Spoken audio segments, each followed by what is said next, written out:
Hi there, and thank you so much for joining me today. This is episode 9 of the Monday Morning Manager. As always, I'm your host, Terry Hollenbach.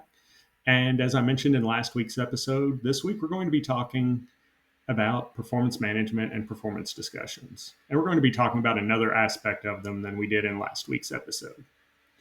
For those of you who've checked out my book, Somehow I Manage, you know that I spend time relating pop culture to the lessons in management in an effort to make the information make better sense or to stick a little bit better. And I'm actually going to be doing that again in today's episode. And the particular vehicle that I'm going to use in order to enhance our discussion today is Back to the Future. For those of you who are not familiar with the film, Back to the Future is a Steven Spielberg movie that came out in 1985. And for those of you who are counting, 40 years ago. It starred Michael J. Fox as Marty McFly, a young man who accidentally travels back into the past and almost erases his future. He spends the entire movie basically trying to get things back on track and make sure that he's able to be born. It had several effects as far as the movie overall. It really changed the way that people looked at sci-fi movies at the time. It expanded the reach and the appeal. It produced a couple of sequels that were also extremely well received. It helped serve as a great vehicle to launch Michael J. Fox's movie career. And it was just a really good, entertaining film overall. As far as tying it to management and leadership, again, we're going to talk about performance management and performance discussions today. And there are 3 key aspects that I mentioned that serve as loose comparisons to the book or could get reinforcement from the movie. And the first is engaging your flux capacitor. Again, for those of you who don't know, the flux capacitor is the thing that makes Marty's time machine work. He has to have 1.21 gigawatts of electricity in order to make the time machine activate. And that's a big part of the particular film because going back to 1955, I believe, which is what he did in the film, it was hard to get 1.21 gigawatts of electricity going into the flux capacitor. At some point, he actually just beats his head against the steering wheel because he can't get the flux capacitor to come back on. And for some reason, it works and it manages to re-engage the device. As we're going through, sometimes you have to find that particular item, that particular flux capacitor that's going to work with your employees. Sometimes just sitting down and having a conversation with them, no matter how sternly worded, is not going to change an employee's behavior that you're trying to get them to no longer perform.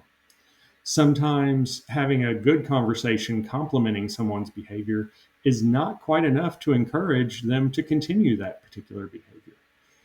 Giving them small gifts, giving them group acknowledgments, giving them certificates, giving them small trophies, it may just not be the thing. And you're going to have to find that one item that will make it continue for that particular employee. The second thing that I draw an allusion or a comparison to in regards to the movie and performance management is finding your Johnny Be Good moment. In the movie, they need someone to perform a song at the dance that's going to make sure that Michael J. Fox's or Marty McFly's parents continue to fall in love, get married, and stay together. And the performer hurts his hand. Well, it's up to Michael J. Fox's character to jump on stage and perform the song.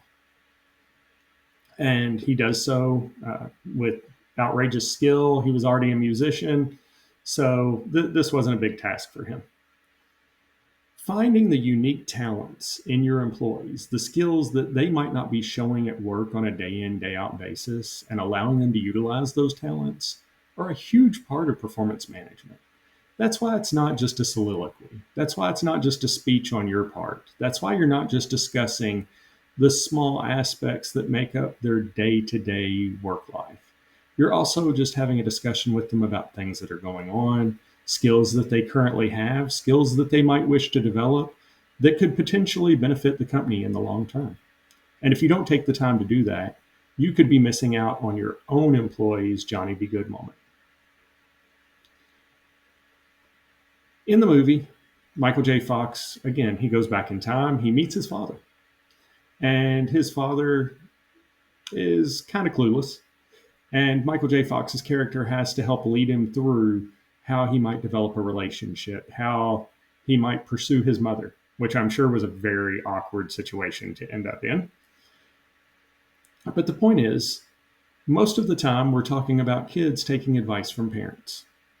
And in this particular movie, this was a kid having to guide his father through how to be successful. I have seen a lot of individuals who have had role reversals during the course of their career. Maybe at one time they were the manager and a friend or an acquaintance has gotten promoted over them and is now their boss. And we have to learn how to deal with that situation in a positive way.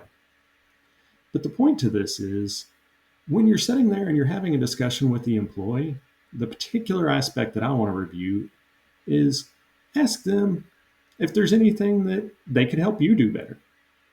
Ask for their advice. Ask if there's anything that they would like you to do on a day in, day out basis that would make their life a little easier and make their job a little bit better. And if you don't know how to do that, ask for their help. It gives them the opportunity to have buy-in. It gives them the opportunity to learn a little bit, and possibly by going through and giving the boss some guidance, they're going to feel better about their contributions to the workplace. And the particular actions that they go through and they help you do may be things that will have widespread benefits to your organization. I thank you so much for taking the time to join me. That's all I have for today. I hope you'll join me for next week's episode, where we're still going to be talking about performance discussions, because it is that time of year for companies. Federal government and a lot of organizations tend to have their performance discussions in the months of October, November, and December. And a lot of other companies will start them up in January and February so that they get the year started off right. That's why we're concentrating on that particular aspect here over the next 2 to 3 episodes. In addition, I can't leave this episode without taking the opportunity to mention my book, Somehow I Manage, currently available on Amazon. If you haven't already taken the opportunity, please check it out. While we are taking the time to review a lot of the information in these episodes, there's a lot more detail, there's a lot more substance that you'll find in the book that will help reinforce some of the discussions that we're having. Plus, you get the benefit of getting all the information at once instead of spread out over time. Thank you so much for your time. Don't forget to like and subscribe below, and hopefully I'll get the opportunity to spend some time with you next week. Thank you so much.